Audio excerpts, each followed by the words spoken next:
Just for a moment, think of a World War II veteran. Most likely, you're thinking of one of the men who stormed the beaches of Normandy, or marched across Germany, or flew over Japan. The thing is, men weren't the only heroes of World War II. Although women assisted the American armed forces in every military conflict until then, World War II was the very first time that American women were able to enlist in the military. Over 350,000 women volunteered and served in the military between 1942 and 1946. Over 86,000 of these women served in the Navy waves. Their stories are often overshadowed. When I was in grade school, we had to interview a World War II veteran for a school project.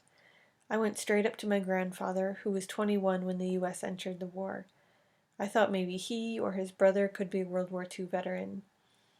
He smiled and simply said, "You need to talk to your Nana." This is the story of my Nana, who is one of the brave women who volunteered for the U.S. Navy during World War II.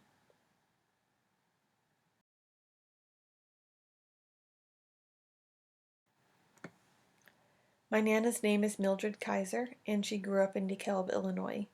She was the oldest of four siblings, and her father was a tinner who had served in World War I. In 1941, she had just started her senior year at the local high school. That December, Pearl Harbor was attacked by the Japanese. The U.S. had entered the war, and it must have been quite a shock for her and her family.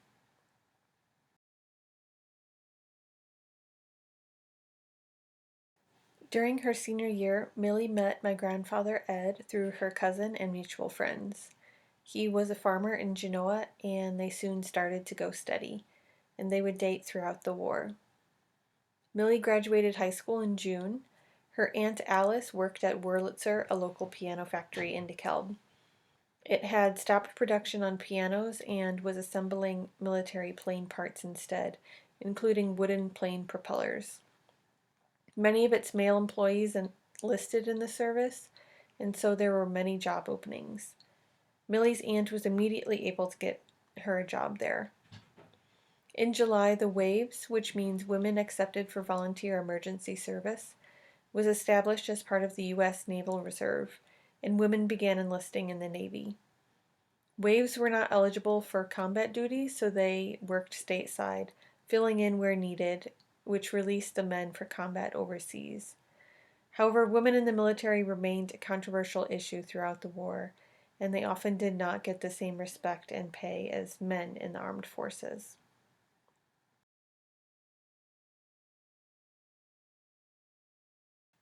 Millie learned about the WWIIs from recruitment posters and from Navy recruiters who visited the factory during the following year. Military recruiters often visited large factories like Wurlitzer, and many men from Wurlitzer continued to enlist in the Navy or in the Army, and three of Millie's cousins had joined the Army. Ed was drafted, but he was exempt because he was a farmer.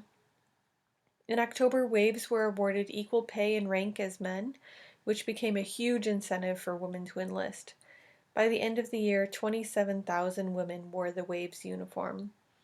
Women were beginning to be recognized as a necessary, but still temporary part of the military.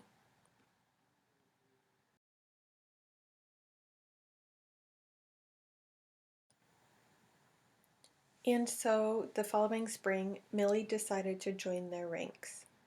Although she was already assisting the war effort at the factory, she felt that joining the Navy was the right thing to do.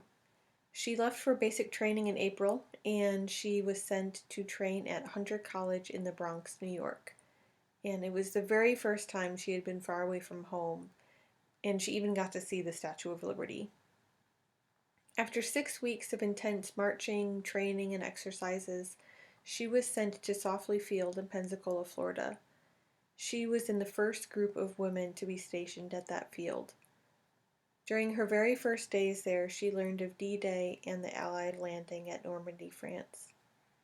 It was a time of great change in her life and in the war.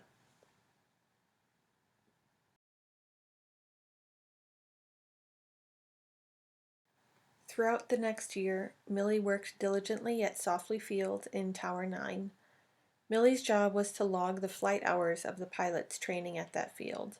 She watched each plane as it took off and landed on the runway, and she logged the flight times of each pilot in a huge logbook. It was not a terribly exciting job, but it was essential for the pilot's training. The previous Christmas, Millie's father had sent her a radio to keep her occupied during the long hours in the tower. However, radios were in high demand on the base, and it was eventually stolen. Many of her fellow waves held secretarial or clerical positions, but thousands of other waves performed other jobs such as aviation mechanics, photographers, control tower operators, and intelligence personnel.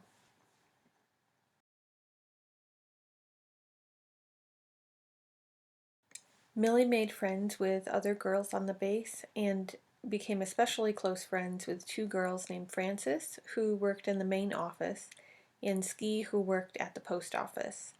Fran's boss had a car and would take the three girls into town or to the beach every so often. The adventurous trio also traveled to New Orleans and Mobile, even though it was technically further from base than they were supposed to go. During longer times of leave, they traveled together to visit each other's families. Everyone was relieved on VE Day in May and then celebrated when the war was finally over in September.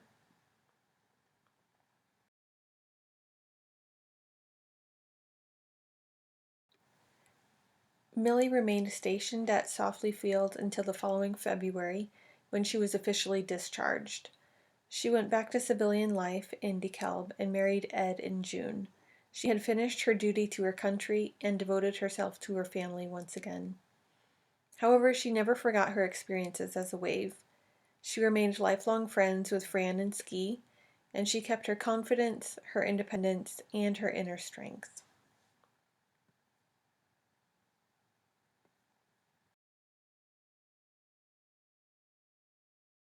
Through much of her life, she humbly believed that she never truly sacrificed much during her time as a wave, and that compared to the men who served overseas, her efforts were quite minimal. However, she eventually realized that she and other waves played a quiet but integral part of the war effort. At the age of 20, she was a quiet factory girl. With thousands of other waves, she bravely left her family and her home to travel across the U.S. into the unknown, because she felt it was the right thing to do. To me, she is a brave World War II hero. These heroic stories should not be forgotten. As my Nana would describe it, It was quite an experience.